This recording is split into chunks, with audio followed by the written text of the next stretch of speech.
د اونۍ لومړۍ غونډه د ریاست الوزرا د لومړي مرستیال ملا عبدالغني برادر اخند په مشرۍ د اقتصادي کمیسیون او اړوند وزارتونو ناسته وه.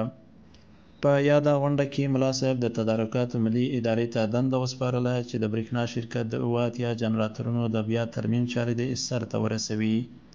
پر دې سربېره دغه کمیسیون د سوداګرۍ او صنعت وزارت ته دنده ورکړه چې په افغانستان کې د بهرنۍ پانګوالو د پانګونې لپاره د یو منظمه او شفافه طرحه جوړه او وروسته یې د ارزونې په موخه یاد کمیسیون ته وړاندې کړي.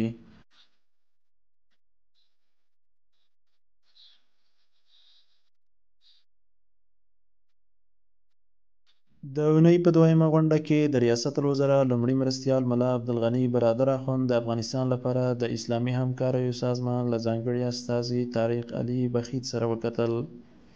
په دې ناسته کې دواړه لوریو په افغانستان کې پر بشري مرستو، د ښځو پر تعلیم، امنیت، د فساد پر وړاندې پر مبارزې او د زیربنایي پروژو پر پیلولو خبرې وکړې.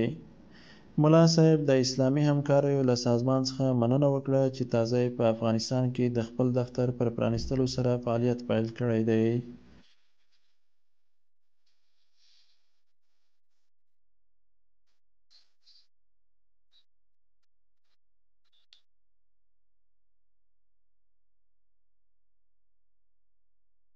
د اونۍ په دریمه غونډه کې د ریاست الوزرا لومړي مرستیال ملا عبدالغني برادر اخند د بشري او پرمختیایي پروژو له افغان متخصص سلطان مسعود دقیق سره وکتل.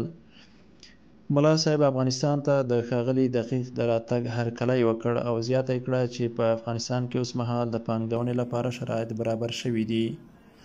ښاغلي دقیق ژمنه وکړه چې په افغانستان کې به د بشري مرستو د رسولو، روغتیا، د برېښنا د تولید او د کانونو د استخراج په برخه کې کار وکړي.